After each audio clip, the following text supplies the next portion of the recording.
തദ്ദേശ തെരഞ്ഞെടുപ്പ് ഫലം പ്രഖ്യാപിച്ചു കഴിഞ്ഞിരിക്കുന്നു. തിരുവനന്തപുരം കോർപ്പറേഷൻ BJP അങ്ങ് പിടിച്ചെടുത്തു.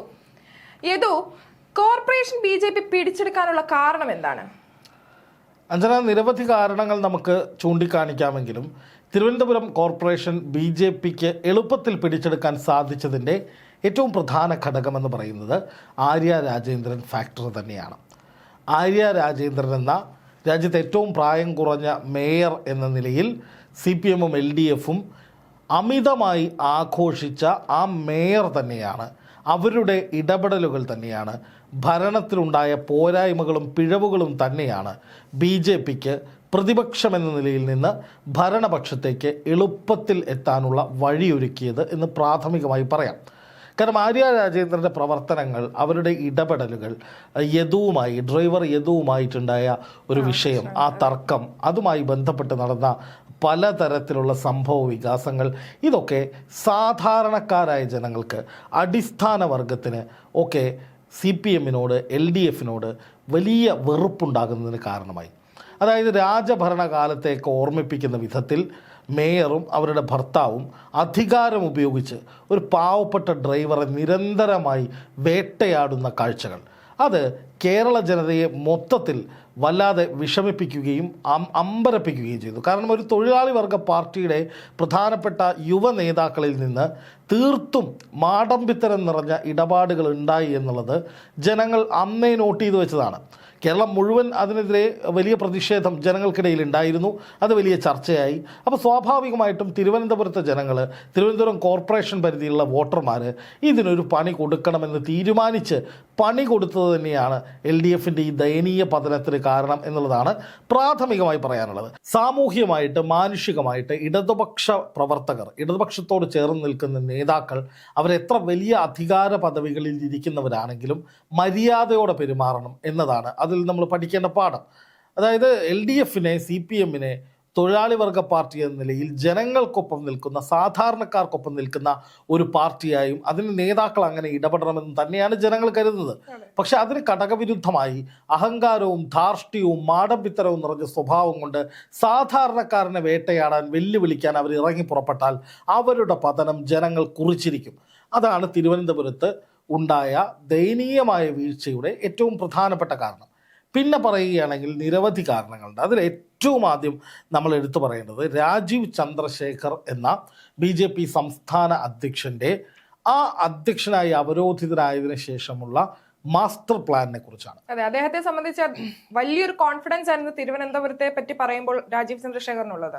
അതെ, BJPയെ സംബന്ധിച്ച് അവർക്ക് മിഷൻ കേരള എന്ന് പറയുന്നൊരു പ്രൊജക്റ്റ് ഉണ്ട്. അതായത് mission Kerala, mission Tamil Nadu, mission Karnataka എന്നൊക്കെ പറഞ്ഞ് ഓരോ തെരഞ്ഞെടുപ്പിന് മുന്നോടിയായും, അതും വർഷങ്ങൾക്ക് മുന്നായി തന്നെ BJP ഒരു സംസ്ഥാനം പിടിക്കുന്നതിന് വേണ്ട കൃത്യമായ പ്രൊജക്റ്റ് തയ്യാറാക്കി വയ്ക്കും. അതിൽ ഇതുവരെ BJPക്ക് ഭരണം പിടിക്കാൻ പറ്റാത്ത, വലിയ തോതിൽ വേരോട്ടം ഉണ്ടാക്കാൻ കഴിയാത്ത സംസ്ഥാനങ്ങളാണ് കേരളവും തമിഴ്നാടും ഒക്കെ. അതിൽ തന്നെ കേരളം പിടിക്കുമെന്ന് നേരത്തെ തന്നെ പ്രധാനമന്ത്രി നരേന്ദ്രമോദി പൊതുവേദിയിൽ വെച്ച് തന്നെ പറഞ്ഞിട്ടുള്ളതാണ്. അപ്പോൾ BJPയുടെ ഹിറ്റ് ലിസ്റ്റിലുള്ള ഒരു സംസ്ഥാനം തന്നെയാണ്, അല്ലെങ്കിൽ കേരളത്തിൽ BJPക്ക് ഇടപെടൽ നടത്തണം, അവർക്കത് ഭരണം ഭാവിയിൽ പിടിക്കണം എന്നുള്ളത് അവരുടെ ഏറ്റവും പ്രധാനപ്പെട്ട ഒരു അജണ്ടയാണ്. അപ്പോൾ അതിൻ്റെ ഭാഗമായിട്ടാണ് രാജീവ് ചന്ദ്രശേഖർ സംസ്ഥാന അധ്യക്ഷനാകുന്നത്. സംസ്ഥാന അധ്യക്ഷനായതിനു ശേഷം അദ്ദേഹത്തെ സംബന്ധിച്ച് താരതമ്യേന വളരെ കുറച്ച് സമയമേ തിരുവനന്തപുരം കോർപ്പറേഷൻ്റെ ഭരണം പിടിക്കുക എന്ന കാര്യത്തിൽ ഉണ്ടായിരുന്നുള്ളൂ. അതിനുവേണ്ടി ഒരു വലിയ ഫ്രെയിം വർക്ക് രാജീവ് ചന്ദ്രശേഖറിൻ്റെ നേതൃത്വത്തിൽ നടന്നിട്ടുണ്ട്. അതായത് ഒരു രാഷ്ട്രീയ നേതാവ് എന്നതിനേക്കാൾ ഉപരിയായി ഒരു കോർപ്പറേറ്റ് നേതാവ്, അല്ലെങ്കിൽ ഒരു കോർപ്പറേറ്റ് വ്യക്തിത്വം എന്ന നിലയിൽ കൂടി രാജീവ് ചന്ദ്രശേഖർ തൻ്റെ പദ്ധതികൾ തയ്യാറാക്കി. അതായത് തിരുവനന്തപുരത്തെ ഓരോ പ്രവർത്തകരിലേക്കും, ഓരോ അനുഭാവിയിലേക്കും, അതുപോലെ തന്നെ CPM-ൻ്റെ LDF-ൻ്റെ ഭരണത്തിനെതിരെ സംസാരിക്കുന്ന, നിലപാട് സ്വീകരിക്കുന്ന ഓരോ സാധാരണക്കാരായ ജനങ്ങളിലേക്കും BJPയുടെ തെരഞ്ഞെടുപ്പ് വിഷൻ എത്തിക്കുക എന്നുള്ളതായിരുന്നു അവർ സ്വീകരിച്ച ഏറ്റവും പ്രധാനപ്പെട്ട സ്ട്രാറ്റജി. അതിനുവേണ്ടി കൃത്യമായ പദ്ധതി ഉണ്ടാക്കി, ഓരോരുത്തരെയായി ഓരോരോ ചുമതലകൾ ഏൽപ്പിച്ചു. ഓരോ ദിവസവും എന്നോണം ഈ ചുമതലകളിൽ എത്രയെണ്ണം ഇവർ പൂർത്തീകരിച്ചു എന്ന് അനലൈസ് ചെയ്തു. ചുമതലകൾ പൂർത്തീകരിക്കാത്തവരെ മാറ്റി പുതിയവരെ ഏൽപ്പിച്ചു. ചുമതലകൾ പൂർത്തീകരിക്കുന്നവർക്ക് കൂടുതൽ കൂടുതൽ ഉത്തരവാദിത്തങ്ങൾ നൽകി അവരെ മുന്നിലേക്ക് കൊണ്ടുവന്നു.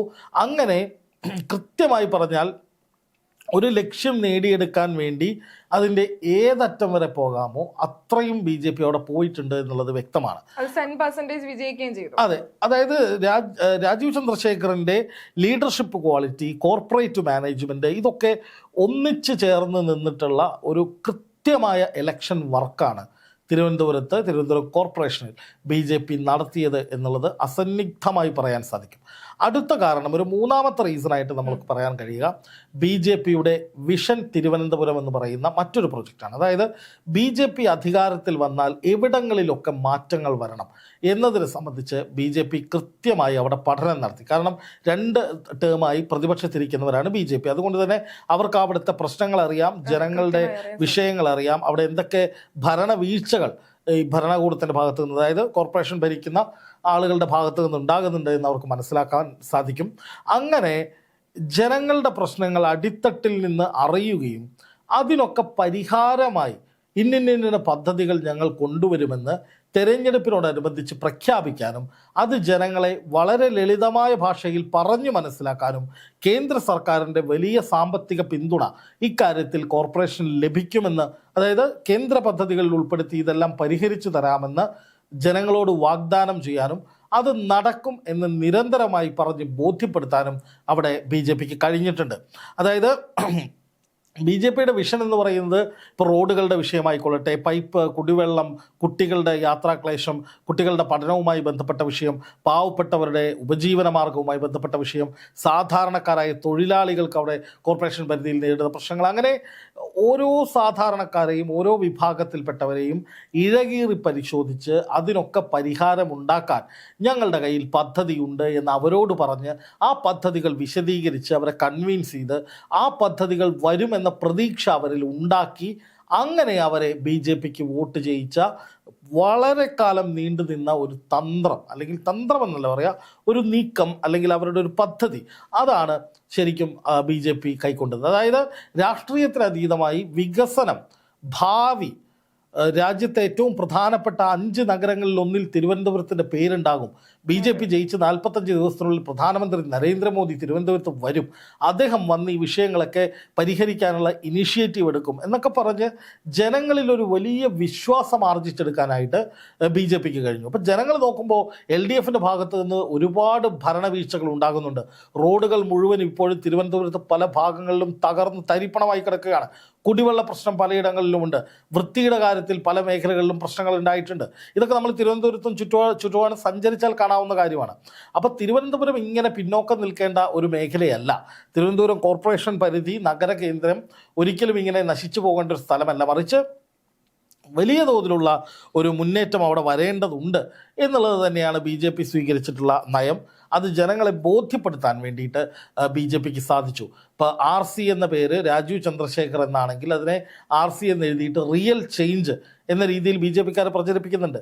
അതിനുള്ള പ്രധാനപ്പെട്ട കാരണമെന്ന് പറഞ്ഞാൽ അതിനുള്ള സ്പേസ് BJPക്ക് അവിടെ കൊടുത്തു കഴിഞ്ഞു LDF എന്നുള്ളത് കൊണ്ടാണ്.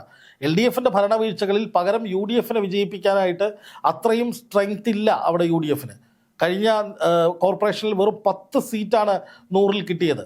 അപ്പോൾ അതുകൊണ്ട് തന്നെ UDFന് വോട്ട് ചെയ്താൽ LDFനെതിരായിട്ടുള്ള ഒരു കോർപ്പറേഷൻ ഭരണകൂടം അവിടെ വരുമെന്ന പ്രതീക്ഷ ജനങ്ങൾക്കുണ്ടായിരുന്നില്ല. അപ്പോൾ LDFനോടുള്ള വെറുപ്പ്, LDFനോടുള്ള ദേഷ്യം, മേയർ ആര്യ രാജേന്ദ്രൻ്റെ നേതൃത്വത്തോടുള്ള ഭരണകൂടത്തോടുള്ള താല്പര്യമില്ലായ്മ ഒക്കെ ജനങ്ങൾ നേരെ BJPക്ക് വോട്ട് ചെയ്യുന്നതിലൂടെ പരിഹരിച്ചു എന്നുള്ളതാണ് മനസ്സിലാക്കാൻ സാധിക്കുന്നത്. പിന്നെ സ്ഥാനാർത്ഥി നിർണയം അടക്കമുള്ള കാര്യങ്ങൾ, ഇപ്പോൾ ശ്രീലേഖ, മുൻ IPS ആയിട്ടുള്ള ശ്രീലേഖ, അതുപോലെ തന്നെ VV രാജേഷ് തുടങ്ങിയ ആളുകളൊക്കെ അവിടെ നല്ല കാൻഡിഡേറ്റുകളാണ്. VV രാജേഷ് കാലങ്ങളായി തന്നെ സജീവമാണ്.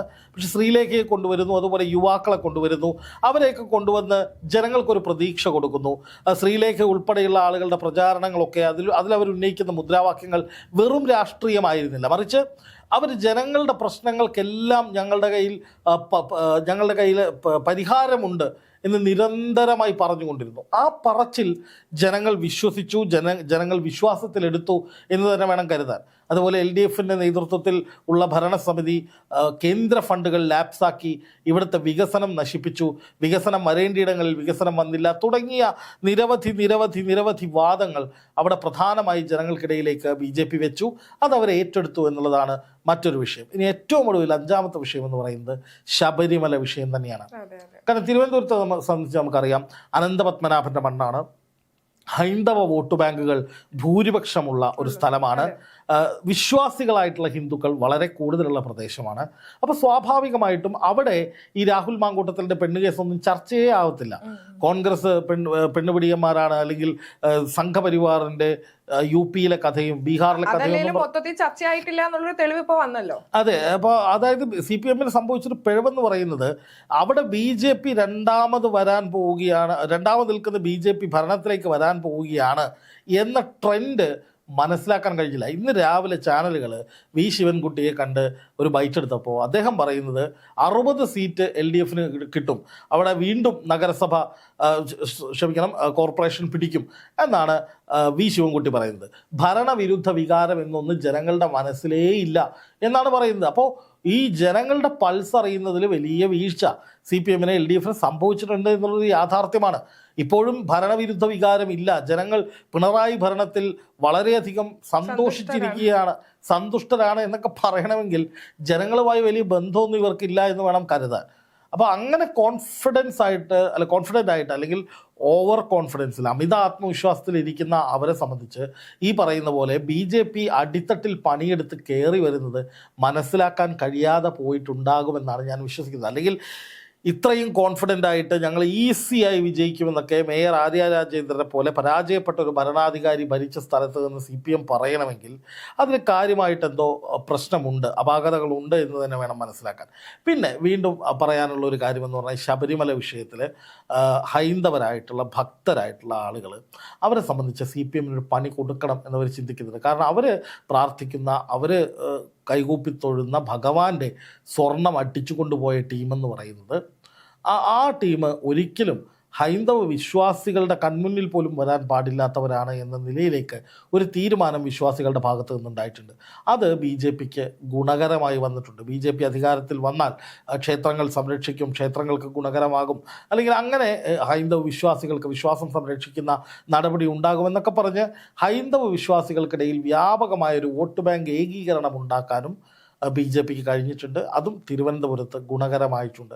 എന്തായാലും തിരുവനന്തപുരം കോർപ്പറേഷൻ BJP പിടിച്ചത് കേരളത്തിന് ഒരു വലിയ ഞെട്ടൽ സമ്മാനിച്ചിട്ടുണ്ട് എന്ന് വേണമെങ്കിൽ പറയാം. BJP കേരളം പിടിക്കില്ല, കേരളത്തിൽ താമര വിരിയില്ല എന്നൊക്കെ പറഞ്ഞിരുന്നവർക്കുള്ള അടിയാണ് BJP കൊടുത്തത്. വേണ്ടി വന്നാൽ ഞങ്ങൾ ഒന്നിച്ചു നിന്നാൽ, ഞങ്ങൾ ശക്തമായി ഒരു സീറ്റ് ഒരു സ്ഥാനത്ത് എത്തണമെന്ന് വിചാരിച്ചാൽ, ഒരു കോർപ്പറേഷൻ പിടിക്കണമെന്ന് കരുതിയാൽ അത് പിടിക്കാൻ ഞങ്ങൾക്ക് കഴിയുമെന്ന് തെളിയിച്ചിരിക്കുകയാണ് BJP.